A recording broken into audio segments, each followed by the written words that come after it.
Quand on entend Emmanuel Macron dire, par exemple, qu'il n'y a pas eu de pénurie de masques, on comprend à quel point il est important d'avoir une histoire populaire du Covid-19 et de cette gestion, et d'avoir entendu et écouté celles et ceux qui étaient en première ligne dans cette gestion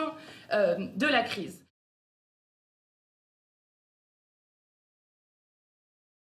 Pourquoi est-ce qu'on a choisi ce format-là de commission d'enquête ?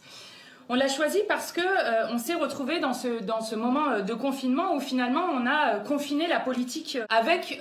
une démocratie qui était complètement bafouée du côté des parlementaires. Nous n'avions plus qu'en temps démocratique du contrôle du gouvernement, plus que 2 heures de questions au gouvernement par semaine, et un peu plus tard cette fameuse mission d'information qui n'a pas les prérogatives d'une commission d'enquête et qui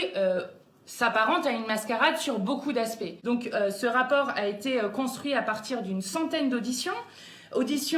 qui étaient des auditions de chercheurs, de syndicalistes, d'associatifs, de citoyens engagés, qui a nécessité 2 mois pour l'ensemble des parlementaires insoumis au niveau national et européen, et qui est un rapport qui, à la fin, fait 180 pages. Il est construit d'abord sur la partie avant la crise et, bien sûr, l'analyse des réponses gouvernementales, à la fois pendant le confinement, mais aussi pendant le déconfinement, et l'analyse des erreurs, des fiascos et des mensonges qui ont été proférés par ce gouvernement pour que plus jamais cette situation ne puisse se reproduire.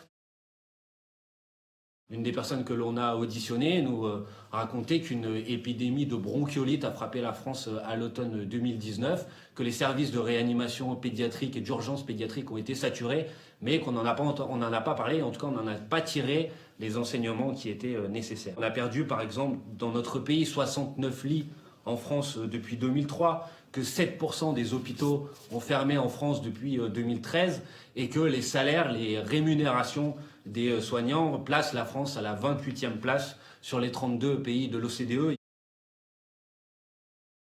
Contrairement à ce que dit le président de la République quand il nous dit qu'il n'y a pas eu de pénurie, clairement nous avons mis en valeur dans ce rapport de nombreux témoignages dans de nombreux secteurs, l'hôpital, les EHPAD, les pompiers, qui ont été confrontés à des situations d'absence de matériel de protection alors qu'ils étaient au contact de personnes qui étaient directement contaminées par l'épidémie. La personne que nous avons auditionnée, qui est donc un syndicaliste douanier, nous a bien précisé que du point de vue des chiffres auxquels les douaniers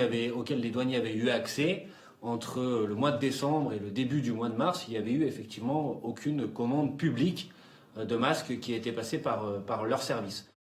On peut dire quelque part que comme dans beaucoup de grandes crises dans l'histoire, ce sont les prolétaires qui ont permis à la patrie de continuer à fonctionner.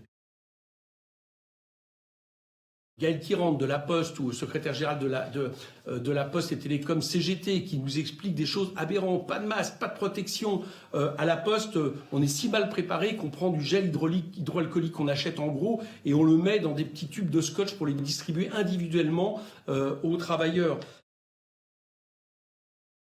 Et parmi tous les syndicalistes que nous avons côtoyés, c'est vite révélé quelque chose qui a été proprement scandaleux. C'est qu'à l'inverse de l'Italie, la France a continué à envoyer au front des gens qui avaient travaillé dans des secteurs d'activité non indispensables, c'est-à-dire au fonctionnement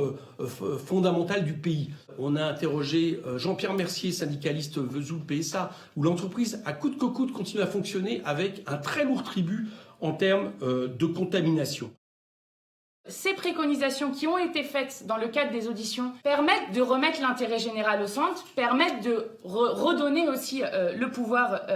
au peuple et de rappeler que nous sommes dans une crise de système et donc ça ne va pas être avec 2-3 rafistolages que nous allons arriver à être à la hauteur de la situation. Vous avez donc avec ce rapport ce que ferait un gouvernement populaire et l'urgence est maintenant à construire une alternative politique et je crois que ce rapport est extrêmement important pour y contribuer.